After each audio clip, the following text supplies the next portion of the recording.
Hi, everyone. It's so good to see you. Welcome to the Flint Community Webinar, your community resource every Friday at noon. We are brought to you in partnership between Michigan State and as a partnership with the Healthy Flint Research Coordinating Center. So good to see everyone after our well-needed rest and break. We have a really nice group here today, and I'm excited to share this group here with you. Introducing myself, and I've had the pleasure of being on this webinar with many of you before. I get the pleasure and honor of moderating today with a couple of our really amazing panelists and experts. So today we've got Dr. Aisha Harris, who's a primary care doc and runs Harris Family Health. We brought in Nurse T to talk to you a little bit about preventative health, and Dr. LaTressa Gordon, who's a Flint Public Health Nurse Coordinator. We also have Sarah Sullivan here with us, who's the director of the Mindfulness Flint Initiative with the Crim Fitness Foundation. So a wonderful group of people here to bring their expertise to all of you today. It's great to have this wonderful expertise with us. This webinar today is going to focus on prevention and wellness, but we want to hear from you, the community, about what it is you need and what it is you want to see on the webinar. So we've got a survey that you all will be seeing in the chat, and we want to hear from you about what are the topics that are important to you. What would you like to see the Flint community webinar focus on? We've always been based in community, and we want to make sure we get that feedback so we can bring you the resources that you need. So you should see that poll there in the chat. As we move forward, we're going to have our first panelist and expert today that we have the wonderful pleasure of talking to. And Dr. Aisha Harris has been kind enough to grant us her expertise, and she's going to talk to us a little bit about what preventative health and wellness means and what she's looking for when she thinks about prevention in medicine and with her patient population. So thank you so much for giving a little bit of your time here today to talk to us about this, Dr. Harris. Yes. Can you hear me fine? We can. Okay, and you can see my screen? Yes. Okay. So hello, everyone. So like you said, I'm Dr. Aisha Harris. I'm a family doctor here in Flint. I have my own clinic called Harris Family Health in downtown Flint. I'll be generally talking about prevention and kind of basically how important it is to be proactive with health and medicine, and why prevention is so much more important than we kind of give it credit for. And so to begin, this is something I tell my patients a lot, that your future self will thank you. And that is basically trying to help people recognize the importance of focusing on your health today and not waiting for tomorrow, because not knowing what your health status is or what your body's doing in general doesn't mean there's nothing going on. It could just mean that you just don't know yet. And the earlier we know things, the more we're able to prevent further complications, or we're able to kind of screen things so things don't develop actually into more disease. And so I did just want to give like a idea of what we think about when we think about prevention in medicine. And so there are 3 tiers, primary, secondary, and tertiary. And so they're all dependent on the risk of the disease, the onset of the disease, the symptoms related to, as well as the treatment. And so depending on where you're at in your health journey, or what disease you might have or might not have, this is kind of what we think about as far as like what resources and things we should be doing to help keep you as healthy as possible. So when it comes to primary prevention, this is basically when you don't have any symptoms, don't have any disease, that you're really just trying to make your body as strong as possible. And so that comes from eating well, so your nutrition, the foods you put in your body, how well you're exercising, and what physical activity you have on a regular basis, as well as sleep. I like to say that because a lot of people don't recognize the importance of getting a good night's sleep every single day, and how well it benefits your body as far as energy-wise, your immune system, when it comes to having good sleep. And as far as putting things in your body, vaccines are one of the best primary prevention things that we have in the world. We know about COVID vaccine and how we're encouraging people to get it, so that way you could decrease your risk of getting COVID, as well as if you did get it, decrease your symptoms related to it. But one vaccine I do want to kind of point out to give you an example of why prevention is so important is the smallpox vaccine. And so that vaccine actually helped remove smallpox across the entire world. And that's because people are very proactive about getting that vaccine and decreasing that disease in general. And so that's one of our big success stories when it comes to primary prevention, the smallpox vaccine. And things like smoking and alcohol, those are all things that help decrease or they increase your risk of further disease. So if you decrease your exposure or don't do those in general, that can be beneficial for your body to not have like risk of lung disease, heart disease, liver disease, all those things that could be impacted by putting those type of substances in your body. The part of primary care that people often think about is the secondary piece as far as your annual visits. And so when someone comes to me and they don't really have any medical problems, the annual visit is that important point in time where we can screen you for things based on your lifestyle, your family history, just what's going on in general based on your age. And so annual visits are very important, even if you don't think there's anything going on, because there's screenings that are always present that we should be doing, whether it's cancer screening, so like your mammogram, we just finished October, so a lot of people were encouraged to get mammograms to screen for breast cancer. Different women get pap smears to screen for cervical cancer. We've had a lot of people, especially celebrities, come out about like colon cancer screenings and colon cancer in general. And so all those things kind of are part of that secondary prevention kind of window. So before you have any symptoms, we want to kind of catch things early, or at least know that things are kind of okay, whether it's your high blood pressure or your blood pressure in general that we're checking, or screening you for cholesterol or diabetes. So screenings, whether you feel something or not, are really important to catch things early before they become a more concerning thing. The third phase is tertiary prevention.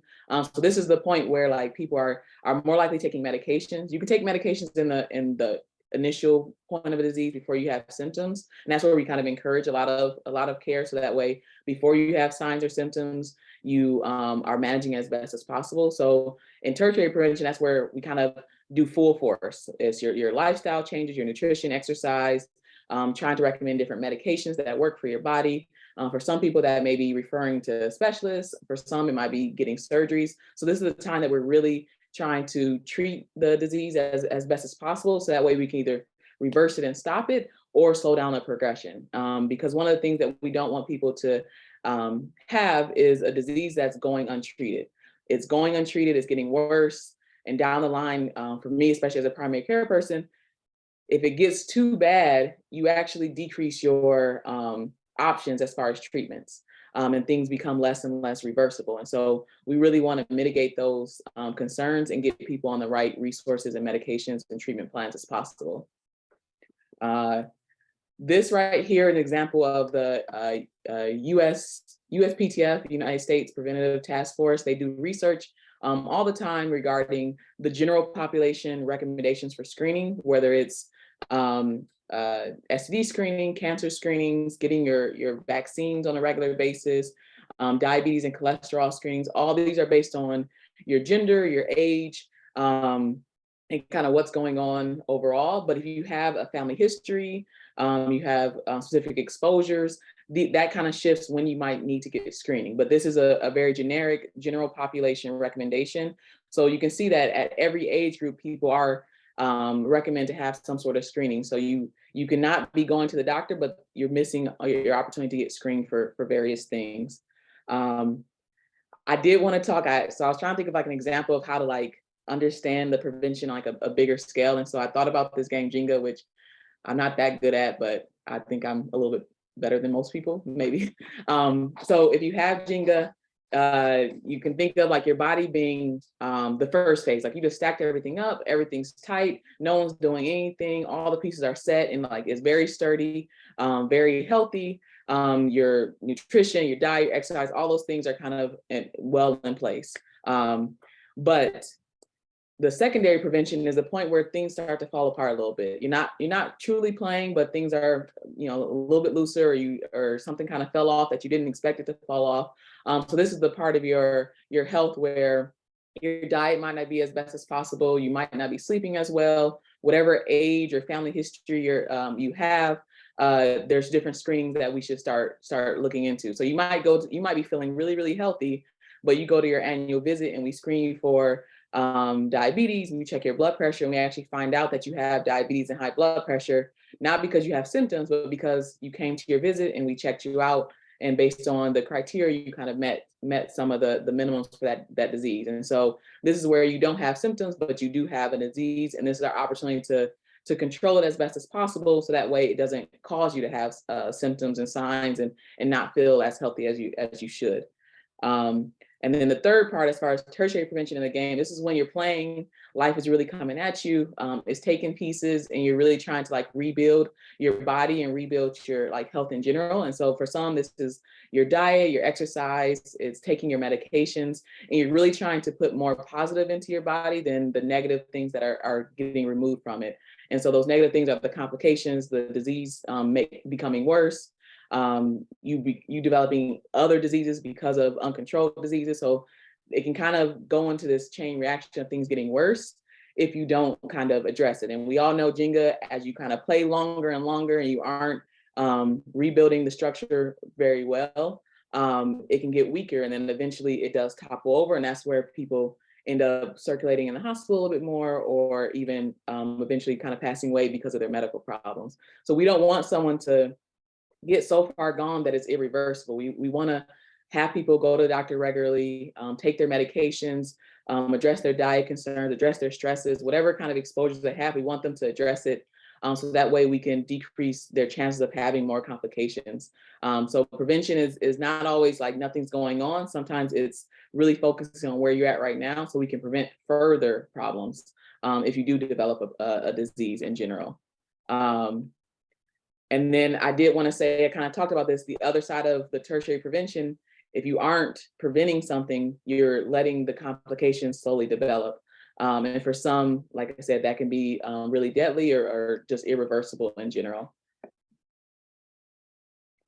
And I did want to say, so this month is Diabetes Awareness Month. And so an example of where this kind of picture and image is going is, so like if someone has, if they're healthy in general, but they go to their annual visit and find out they have diabetes, and they decide, okay, I'm gonna work on my diet and I'm not gonna take medications, or something happens and they kind of like just forget to take care of their health, that can eventually progress into them actually having symptoms, whether it's decreased vision, they can start having numbness, they can start having kidney disease, like all these things kind of can play a role in their like health and how they're feeling, just because they aren't actually managing their diabetes as well as they can. And for me, that comes to a point where if they aren't coming in, aren't taking medications, aren't addressing it, they might come in at one point and I'm doing like a foot check and I see that they have a sore in their foot because they like to garden, they stepped on some rock because they're just not wearing any shoes outside, which is fine. But they have a sore in their foot that they didn't notice, and it's numb, and they just let it ride out. And so that sore eventually becomes a wound that they didn't notice for months on months, and it can become infected. If you get a whole body infection, as far as in your bloodstream, you can feel really bad. And that also can connect with having like a bone disease or a bone infection that could be irreversible to a point where, because that infection has gotten so bad and your diabetes so uncontrolled, you actually need an amputation of your like toes or part of your foot. And that's where that like not having a lot of options, that's what I'm talking about when I say that. So when your doctor is saying that we really, really want you to control something and manage your problems, because we know what the long-term uncontrolled risks are, and we really want you to have it as controlled as possible right now. So that way you don't have to deal with that, because it is really sad and unfortunate when people do have various complications that if they had controlled something 5-10 years ago, they'd be perfectly fine and would just be managing that problem in a very simple way, instead of now having to get a surgery. Outside of the three tertiary things, I did want to point out like the importance of family history.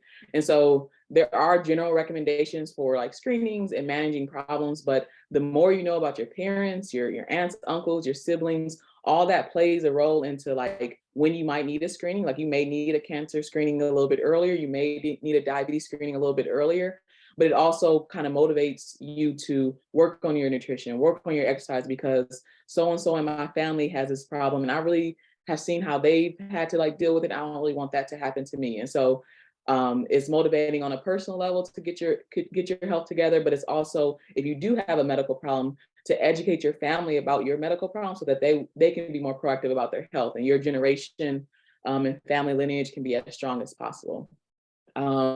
The other piece of prevention that's a little bit more indirect is social determinants of health. And so I know a lot of people in this talk are social workers and work in like healthcare. And so we all know that before someone actually accesses healthcare, there's so many other things that impact their health and plays a role into their exposures, their risk factors, their stresses, the amount of inflammation in their body, whatever it may be.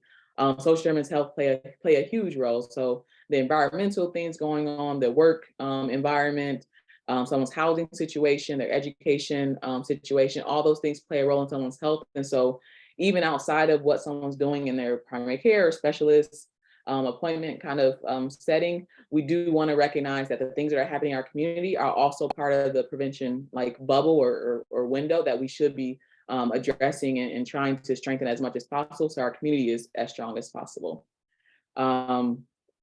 So all that to say, prevention is super important. And I like to stop things before they happen, just like other primary care doctors. But when they do happen as far as diseases, we have a lot of resources and can really work with patients when it comes to just addressing some of their concerns. But I did want to talk about some of the things that I'm doing and some of the challenges of the healthcare system, because prevention, as great as it is not always the focus of our health system in general and our community in general. Even though we can be proactive, we tend to be a very reactive kind of society. Dr. Harris, before you get into the stuff that you do, would it be okay if we asked a few questions that were really specific to what you said? Yes. Okay. So there was a question, and I want to say for everyone, I'm fangirling a little bit because I'm also a family doctor, and Dr. Harris said she would be my physician, and just hearing her break down the types of prevention makes me so excited, and I know it's such valuable information for all of you. One of the questions we received is, what is a wellness visit, and what should people expect during it? Yeah, so the wellness visit is the same as kind of the annual checkup. And I think the biggest thing to kind of compare it to is like how we do child well checks. And so just like children get well checks, adults should get well checks too. They don't happen as frequently as children because they everyone knows it's a lot at the beginning and then it spaces out, but adults should also have well checks. And so at well checks, we're addressing kind of the screenings based on your age. And sometimes that's cancer screenings, sometimes it's STD screenings. We're doing blood pressure checks, depending on what's going on in your health or your family history. You might do a diabetes check. For mental health specifically, there's depression and anxiety kind of screenings.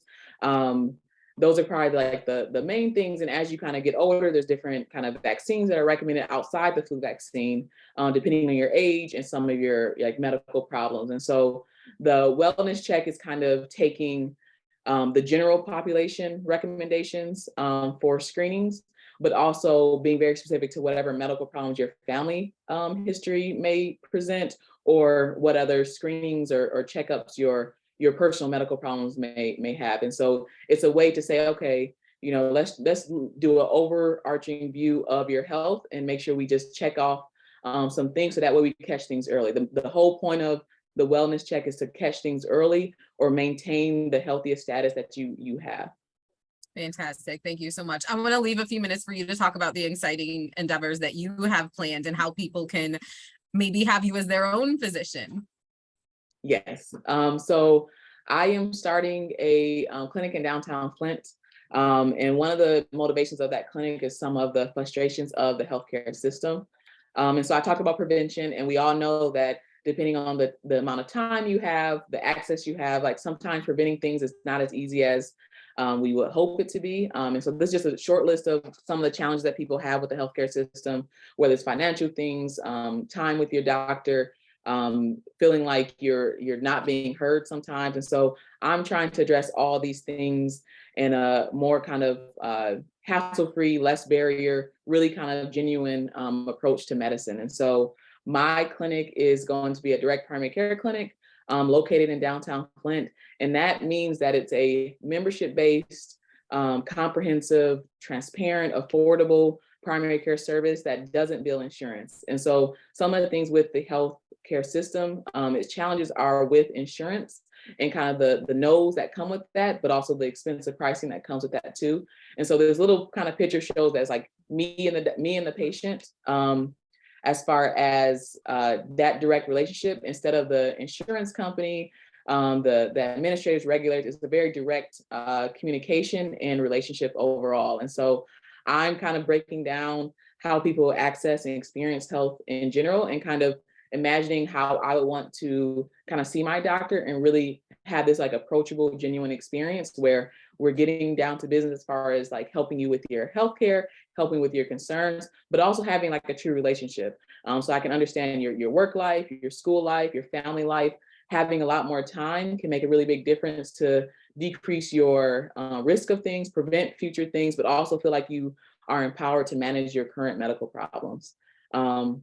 With that, like I said, it's a membership based, 30, 60, 80 bucks, depending on your age, which is really affordable, especially if you don't have insurance or you have a very high deductible plan. You get all the benefits of a primary care experience without having to have the hassle of working with the insurance company. And with this, you get special pricing for labs and medications. And when I say special, I mean 80, 90% discounted from the price that you are priced as a patient. Just like pharmacists get their medications from a factory or distributor, I'm doing that too. And so they're, instead of them getting sent to a pharmacy, they're getting sent to me, and I'm dispensing them to my patients.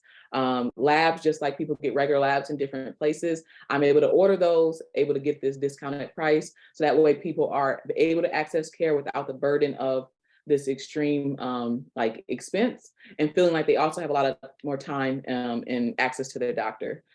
This is just like a summary of like generally what I'm doing. It has a price transparency and discounts in there, but there's longer appointments, 30, 60 minutes on minimum. There's no wait times. You don't feel like you're spending half a day at the doctor's appointment to get 10 minutes with your doctor. I really like relationships. That's why I'm a primary care doctor. I want to build those. I want to communicate with people on a regular basis. I really want to kind of help people navigate their health and help have them understand kind of what their health story is, and just be a resource and advocate in general. And with all this, like the time, the discounts, the access, people really have better health outcomes, because now you're not like hoarding problems, because it takes months to see your doctor. You're feeling like you're addressing something quickly because you can just text me a really quick question and I can like answer it. But you're also decreasing your hospital visits, decreasing your ED visits, because now you have like a partner in crime to really address your health, and someone in your corner that you know and trust in general. And so I'm trying to be a really good doctor to the Flint community and continue to do that. And this is my way of saying we can do a little bit differently. As much as you're frustrated with the health system, I'm also frustrated with the health system. And so if you know like someone that you work with, or someone that's a client of yours in these different like health settings that you feel will really benefit from more time, access, or just an affordable experience with healthcare, my clinic Hair Talent Health is going to be the perfect place. And it's going to open in January in downtown Flint, but enrollment is open right now. So if you want a membership or want to start paying like your first month fee and really book your first month's appointment, like it's available. And I'm really, really excited about this opportunity. I'm super excited about the opportunity for you and for the Flint community. I see Nurse T putting in the chat, she's really excited for this service to come to the community. And I see such a value. When I think about why I got into becoming a physician, it was to provide this type of care. And I really appreciate you for taking the mantle of doing this yourself. We're so excited to have you. Thank you so much. And you know, when you do a good job, you get asked to come back. So don't look at our phone number and put us to send us away because you're tired of us. We're bringing you back every week. No, it's all good. I'm excited to be home and just be doing something that's a little bit for myself as well as for the community. So I love Flint. I love home. So it's all good. Thank you so much. I think of this, and part of your presentation has been a great segue to Nurse T and some of the things she's doing out in the community and her work as a patient resource and community advocate for Hurley Medical Center. And it really dovetails with the work that I hear you talk about and do, where you bring resources like a Dr. Asia Harris to people who might not know about it. You partner with community, you partner with our people who need to know about resources like this. Would you mind talking to us a little bit about that? Yes. First of all, I want to say I'm so excited about your practice that's coming, and I'm coming to work with you, just so you know. So when Dr. Harris, that was at you. So when I show up in my lab coat, you know why I'm there. But I want to piggyback on everything that she talked about, especially the prevention and why the prevention is so important. Prevention gives us an opportunity to be able to make choices about our healthcare. It gives us an opportunity to be participant, and it gives us an opportunity to have better healthcare outcomes.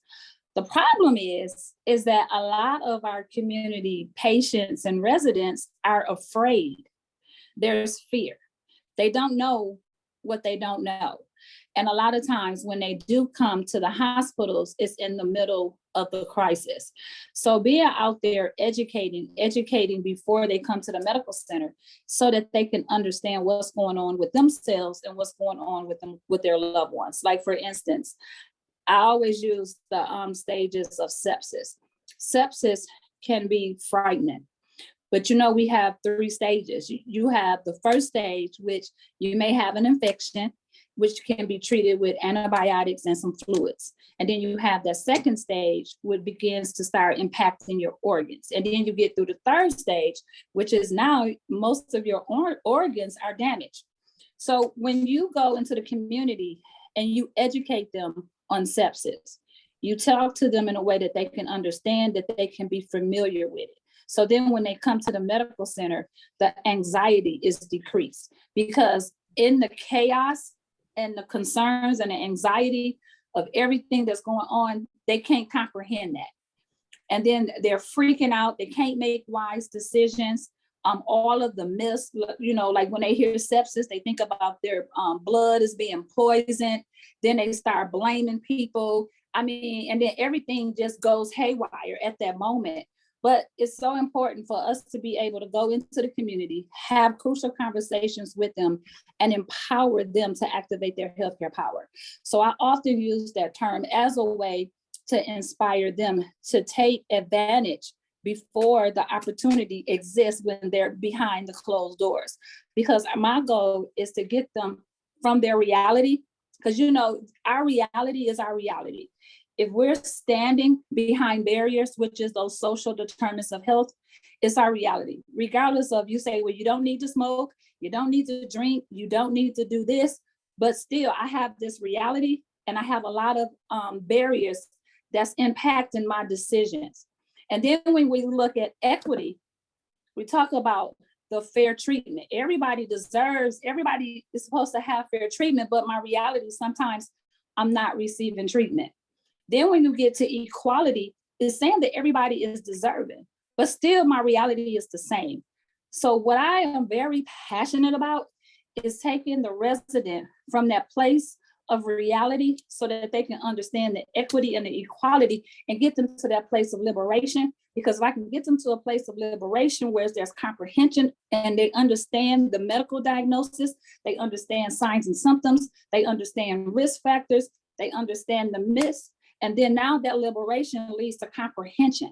So when they have clear comprehension of what's going on, what's impacting them, and then now they can make a wise, well-informed decision on accurate information. A lot of our community residents, they don't know what they don't know.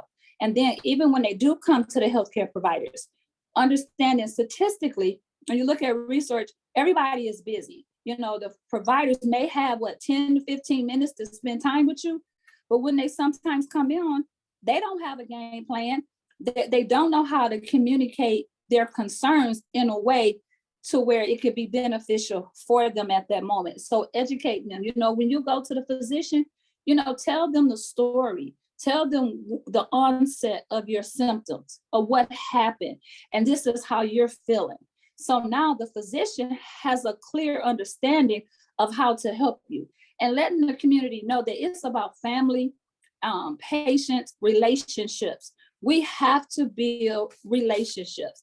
And I know sometimes some of the community members that I serve, they say, well, you know what? Sometimes it's because I feel like people don't understand me because they might not look like me. I said, but that may be the case, because when we look at how many physicians that we have in our community that match a lot of us, we might not have that, but that's not a reason why you don't seek healthcare. That's not a reason. We look at the delays. When you look at strokes, I talk to patients, what they say is, you know what, I wasn't feeling well. So guess what I did? I wouldn't lay down took a sip of water, and then 3 hours later, you wake up and now you at the chronic state, you rush into the medical center, and then now you don't have a positive outcome, and now you're upset. And that frustration is real, but that frustration can be relieved if you understand the importance of prevention. You know, by the time you get treatment, now you have an issue. So let's put in the work so that we can understand what it is that we need to do as a community. Physicians, I love my physicians, and I love working with physicians, and I love hearing when patients say, I came into the medical center and they didn't give me no Dilaudid, and they're mad. I'm mad, but no. Then you have to take the time to educate them. We don't just start out with Dilaudid. It's a process. We evaluate your pain and we give you pain medications based on policies and procedures and evidence-based practice. So when we don't start you out at Dilaudid, don't be mad. So that's why we're advocating, so that the patients can understand what's going on and so that everybody can come together. And so that's basically what I do all the time in the community, doing blood pressure checks, the glucometer checks, educating so that they'll know what to do. They'll know their signs and symptoms, and any questions, they have. I be even at senior centers. The thing with seniors now is that they were mad at their healthcare providers because they told them to start looking at nursing homes. They was like, well, why would they have us start looking at nursing homes? I said, well, why not? I said, right now, you in a right state of mind. Now is the best time for you to visit some nursing homes so you can have a say in your care. So let's reverse the negative thinking and switch it to the way of, no, I am now being involved. So in an event, something happens to me, this is a list of nursing homes or ECFs that I may be able to go to, because I can explain to them from being in case management, if there's no say so, we're going to fax you out and wherever is available to take you. Or if we ask your family members and they don't know. So let's put in the work beforehand.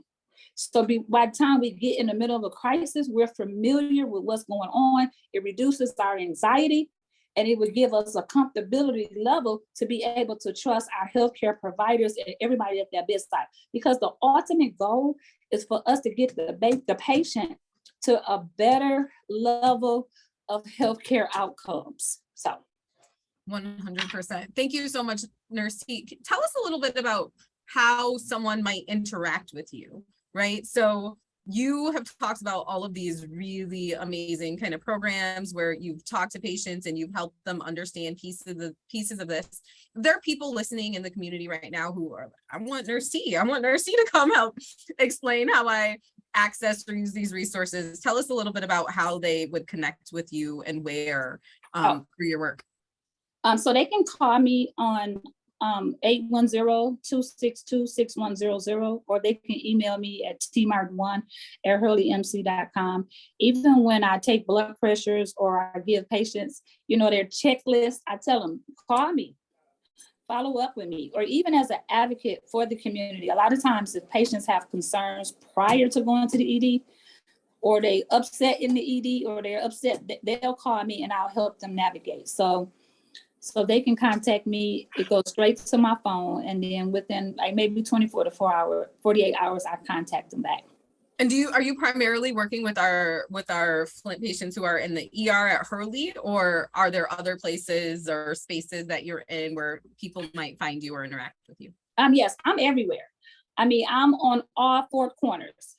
Because that's the part of access, and that's the part of the equity, making sure that everybody have the information that they need. I'm on the south side, north side, east side, west side. I've been in the blind and deaf community. I've been at Latino X community. I'm on the north side. Anywhere there's an opportunity to educate. I'm at basketball games. I'm at churches. I'm in the backyards, senior centers, when the older people who I love or the people are playing cards or whatever, I sit down and I'm like, okay, now let's talk about heart failure, because winter is coming and I know you're gonna be outside trying to push that snowblower. So it's just being out there. I'm anywhere there's an opportunity for me to be and to educate. And I will say, in the beginning, when I first came out here, people were leery. In the beginning, they would not tell me their name. They would not take quizzes. They would not give me any information. And the one thing I asked them was, well, what is it that you want? What matters to you? And they said visibility and consistency. If you guys are going to come out in the community and want us to trust you, you have to be visible and consistent. So that's the one thing that I have prided myself on, is being visible and consistent, and with all of us working together so that we can have sustainability plans to be able to continue to care for our community. Thank you so much. I want to give Dr. Harris and Nurse T an opportunity to say any last thoughts before we pivot to our wonderful next guest who has similar expertise to share. I'll just say something really quickly. Everyone needs to have a primary care doctor, whether or not you feel something's going on right now, because next week can be a different story. You can just start feeling certain symptoms, or you might get in a car accident. Like, all these things can happen. And in the world where it takes so long to get new patient appointments, it's really important to have someone in your corner when you need them, but also for all this prevention that we've been talking about, to be proactive about your health and try and decrease your risk factors to develop diseases. So everyone should have a doctor. So that way, for what's going on currently, they have a treatment option and resources, but also if something happens in the future, they have someone and somewhere to go. Any last comments from you, Nurse T? I just would like to say, activate your healthcare power. I love that. To make better healthcare outcomes, and we are here for you. Thank you so much to both of you for your wealth of expertise. Thank you so much. Oh, it looks like we do have one question in the queue. Let me see. What does it say? What do we say to people who are afraid of doctors or do not trust medical professionals? If you don't mind, I know I'm pulling a little bit from the time I told you it would be. If either of you have a few minutes to touch on that question, I'm sure the community would love to hear your thoughts. So a lot of times the patients say that all the time, that they don't trust. We have a community that have issues with a lot of historical traumas, a lot of stereotypes. So that is a true reality. But what we do is ask the question why, and what are some of the barriers and the reasons that you don't trust, and what can we do to build a relationship. And knowing that you may not trust the healthcare provider because of a personal reason, but that personal reason does not outweigh your personal reason to get better. If you go and there's issues, you can always follow the chain of command and report concerns and issues. Because, we don't sugarcoat, because a lot of the community, they don't trust because of multiple reasons, because of the historical trauma. And just informing the community that we are aware of that. And that's why we are working diligently to try to build relationship and trust with the community. And then too, what does trust look like? Not so much from our perspective, but what does trust look like from your perspective?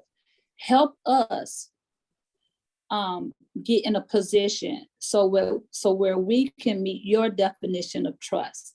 Your definition of trust might be something totally different than what ours are, and we are open. So that's what I would tell, don't let that be a factor of why not coming to the medical center. Being a nurse for 22 years, I've seen so many patients that delayed coming for treatment, seeking a healthcare primary physician, or just even coming to the hospital because of fear. Don't let fear be a reason that you don't put yourself in a better state when it comes to your medical condition. That's what I would say. Thank you. Dr. Harris, any last comment? Yes, I'll just quickly add to that.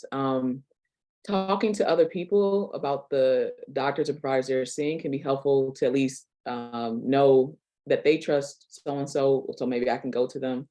I also don't want people to be afraid to switch doctors, that all because you have a name on your insurance card doesn't mean that you are stuck with that doctor.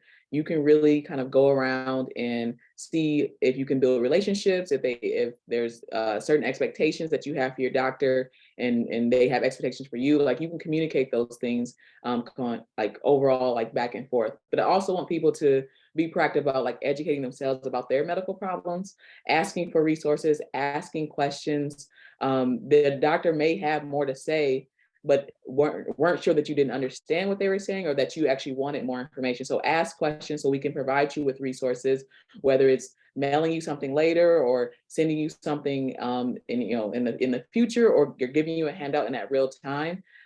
People who work on their health literacy and their education really can understand where the health is coming from on a bigger scale, but also where their kind of health story and health problems kind of lay. And that in itself, communicating with your doctor or provider about your concerns and getting more educated will hopefully build more trust, because now they're seeing that you are expressing more interest, but also that they can enlighten you with more information that can really be practical about your healthcare.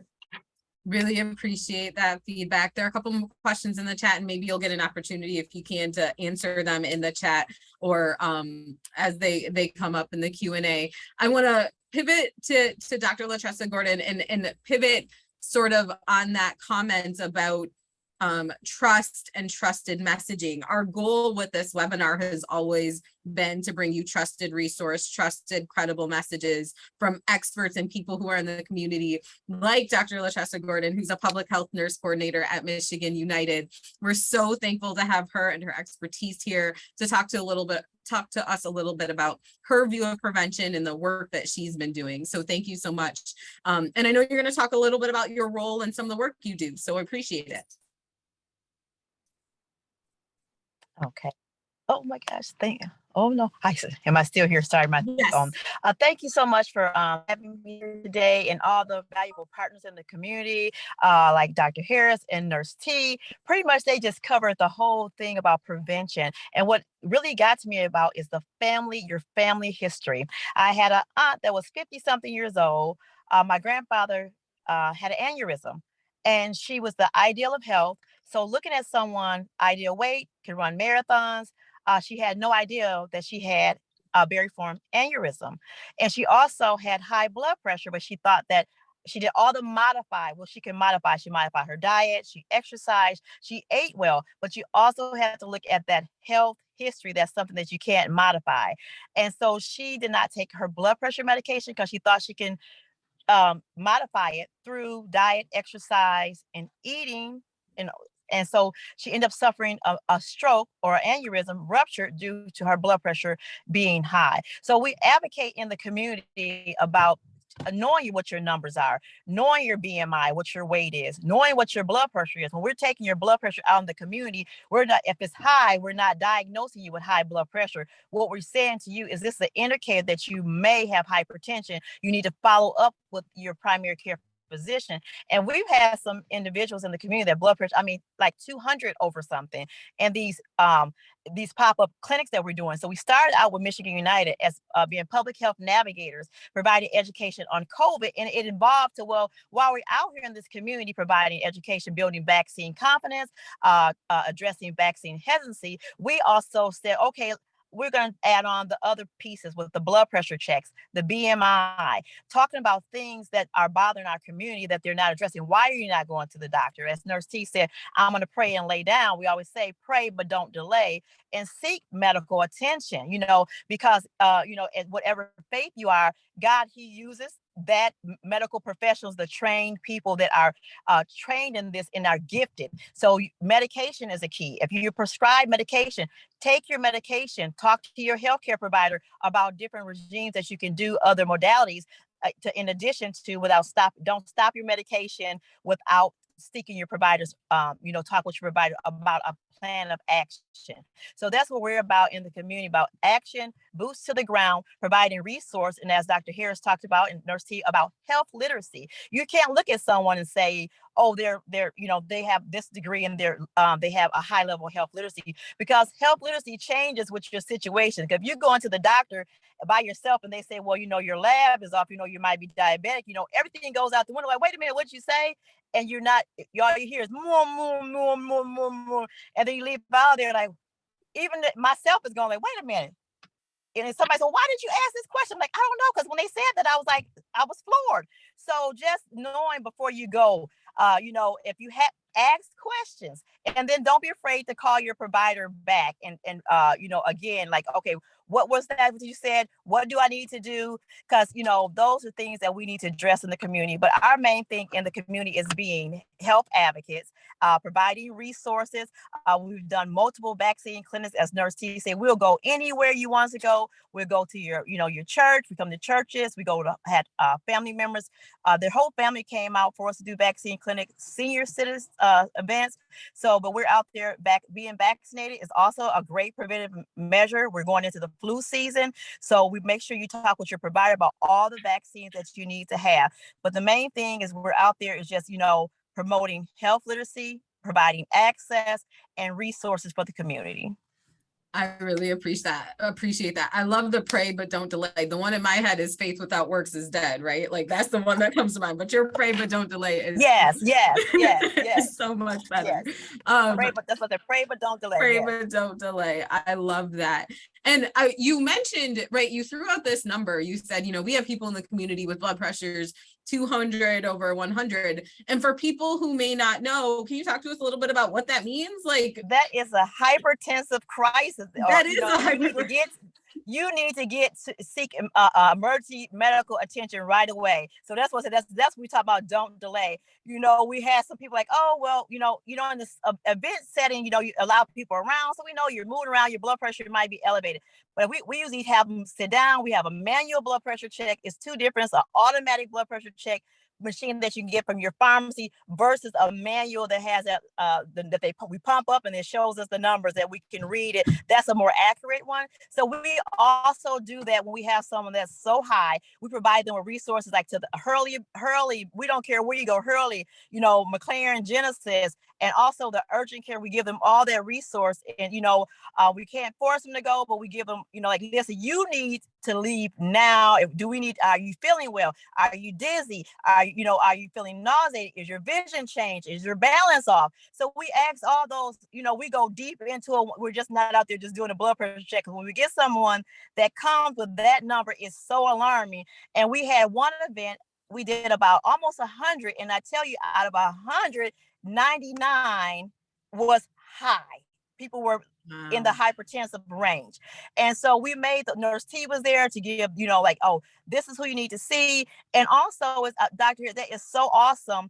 My mother had that issue too, same thing with high blood pressure. So that's what I also for myself had to say, okay, I have a family history of high blood pressure. So I've been always borderline. So I've been taking the precautions. I lost weight, changed my diet. But that medication piece, if you have to choose between, I'm going to pay my rent, I'm going to eat, and I got paid for this blood pressure issue. My mother lost her health insurance when my father died, so her blood pressure medication was high, and so we didn't know at the time. She was like, "I'm not going to take this. I'm not going to fill my prescription." She ended up in the hospital. By the time we got her there, her blood pressure was 260 over 100 and something. And I'm talking about my family. They have my aunt, when she passed, her blood pressure was 300 systolic. I've never seen that. So I'm talking about, this is things you need to address right away. When you go to your family physician and they say, okay, you're on a borderline hypertensive, you need to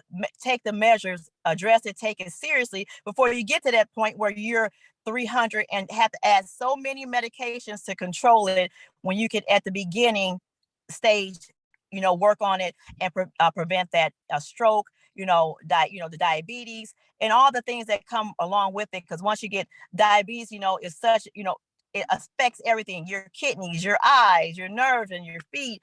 And same thing with high blood pressure. You don't know that you have it. And some people, when they start taking their blood pressure medication, they start feeling funny. Like, I'm sleepy, I'm tired, I felt better without taking this medication. But the thing about it is working, for your good. So that's all that I have to say. And thank you for this wonderful panel, for all that you bring to the community and all that you do. But that, Dr. Harris, I am so excited about this program, that you are bringing a much needed program to our community. And thank you, Nurse T and Dr. Edwards and everyone on this panel for a wonderful access and resource to our community. Thank you so much. I really appreciate it. I think all of the things you said really dovetail so well with the stuff that Dr. Harris said about prevention. And when you talk about these scary blood pressures that you see in the community, it underscores how important it is to have that primary care physician or healthcare provider who's working with you on that primary prevention or that secondary prevention. So you're not getting to the comorbidities that you just discussed. Really appreciate all of your expertise and time. Thank you so much. When we think about primary prevention, we think about things like mindfulness and wellness and how we can really think about strategies in our regular daily life that keep us going, that keep us, feeling well, keep us feeling centered. And I'm so excited to have Sarah Sullivan here, the director of Mindful Flint Fitness Foundation, to talk to us a bit about strategies to keep us well and to think about mindfulness. So love to hear from you. Thank you so much. Thank you so much, Dr. Edwards-Johnson, and thank you to all the panelists. It's such an honor to be here with you, and we're so grateful for the medical providers in our community that just provide such great wraparound support. I'm so delighted to be here on behalf of the CRIM Fitness Foundation, and our sweet spot in the community is really working to try to support prevention and make the healthy choice the easy choice, both with direct programming as well as policy and systems and environmental change to support those social determinants of health. So I heard Dr. Harris mention stress being really important for a lot of physical health issues. And so one way that the CRIM supports our physical and mental well-being is through our mindfulness initiative. And so before I kind of dive in and talk about that, I'm guessing that some of you may have had a stressful day already. And so I'd love to invite you to just take a minute to kind of experience some mindfulness. So I just invite you to, feel your feet on the ground, feel your body in the chair where you are. Maybe stretch your hands behind your head or just move your body in any way that feels good. And then see if you can find your breath. See if you can notice yourself breathing in, breathing out. Maybe place a hand on your chest or on your belly and see if you can really feel that air coming in and coming out. And just take a minute to visualize like a person or a pet or a place that you love that brings you a lot of joy to be around them. And see if you can, picture as many details about that person, that place, or that pet that you love spending time with. How do you feel when you're with them?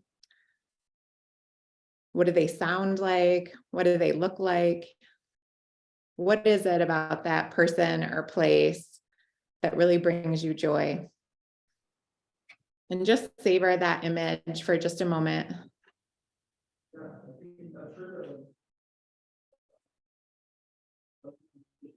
And then go ahead and return your attention to your breath and just notice each inhale and each exhale for a minute. And then return your attention to this gathering and this room. And then I'd be curious if you can put in the Q&A, if you noticed any shift from how you were feeling a moment before to how you're feeling right now. I know for me, I went right from seeing patients and doing a lot of busy stuff and jumped right into my meeting for the webinar. And so this moment to just pause was really it was the first time I had paused all day. Yeah, and that's so true. We're all so busy, and especially doctors and nurses and medical providers, you're on the go all the time. And community members, we have a lot of responsibilities in our lives, and we forget that just 1 minute can be really helpful to helping us reset. And I'm seeing in the chat, some people feel calmer and more focused. And we might think we don't have time to practice, but it's great to remember that, even we work a lot with first responders, and we have a simple practice for them of just noticing 2 feet, 1 breath.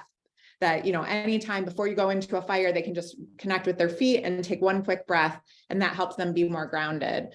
Or some doctors, every time they put their hand on the door knob to walk into a new patient's room at the hospital, they're taking a minute to kind of let go of the last patient and what just happened, and then really be present for that next patient. And so I have a few slides just to give a visual to some of this for you all. Again, I'm with the Crim Fitness Foundation, and we're most known for this race that we do every August and support running and walking in the community. But we also have other prevention activities like nutrition, like active communities and policy work, the lead agency for the Community Education Initiative. And then we've been here for 45 years, so we hope to be a trusted, visible resource in the community. And so if you're not already connected to the CRIM, please reach out to me or any of our colleagues. Our CEO, Lauren Halele-Zembo, will be on a future webinar, and we'll dive into other efforts that we offer in the community. I direct the Mindful Flint initiative, and our purpose is really to co-create this thriving greater Flint community. And we try to share the science. There's a lot of research behind how these simple practices can help nurture our mental well-being. But we're also aware that we need policies and changes because, for example, people of color in our community experience a disproportionate amount of stress due to systemic racism. And so there's a lot of changes to support health equity. And we're just trying to share as much as we can. Dr. Harris talked a lot about physical activity, nutrition, a lot of things we can do to support our mental well-being. Getting enough sleep, social connection and physical connection are so important too, and we're harder during COVID, but we're excited to just help bring that to the forefront, that those support not just our physical well-being, but also our mental well-being. And then this time to just be taking a minute to ourselves in between meetings or in between patients or before we go into a stressful situation. And so some people are curious, what is mindfulness? And it's really just a basic human ability to be aware, to be fully in this current moment, to be intentionally responsive so that we're connected to ourselves and others and our environment. It's just creating that space and that agency to be able to respond. I don't know about you, but there's been moments in my life where I've reacted when I'm feeling stressed and kind of in that fight, flight, or freeze mode. And I often regret, what I said or how I treated someone. So just taking those 90 seconds to help our bodies regulate and kind of down regulate our nervous system can really help not only how we react, but also there's health benefits. You can see these research around mindfulness it's a growing field. And in the past few decades, we've gone from just a handful of peer-reviewed published articles to now over 1,000. And the research shows it can help with things like anxiety and depression. One thing that's fascinating is it can help reduce blood pressure. We've had nurses and senior centers taking a senior's blood pressure, then doing like a 10-minute body scan mindfulness practice and literally seeing the blood pressure go down within that 10-minute practice. It can help manage pain, help support sleep. And so it's really just 12 minutes a day of this pause and this practice that research shows can have positive benefits on our mental and physical health. And there's lots of different ways to cultivate mindfulness, both through formal meditation and yoga, but also more informally, like through mindful walking and running or mindful eating, mindful listening. How often do we give our full attention to a loved one? We're often distracted by so many things. So we can really build this mental muscle in very simple ways in our life. And so the CRIM, because this is so research-based and it's so accessible and it doesn't cost much at all, you don't need special equipment, we really want to make this accessible across all sectors in our community. And so we have a great group of teachers who are fellows who are from all of these sectors. We have doctors who teach doctors, lawyers who teach lawyers, business leaders, activists, all variety of our community is engaged in helping share this and make it accessible. And we partner with so many amazing organizations. And if you're part of one that's not currently collaborating, please reach out. We'd love to collaborate more fully. And we're even Flint's the pilot city in a national mindful cities initiative. So we have the investment of a lot of national organizations and researchers that are excited to help evaluate the impact that this work can have. And so these are just an example of some of the offerings that we have for everyone in the community, for youth, family, educators, for city and county government, health and business leaders, So that's just a real quick overview, but I just thank you for your time, and I hope that you'll reach out and connect with us if you're excited to learn more. Thank you so much.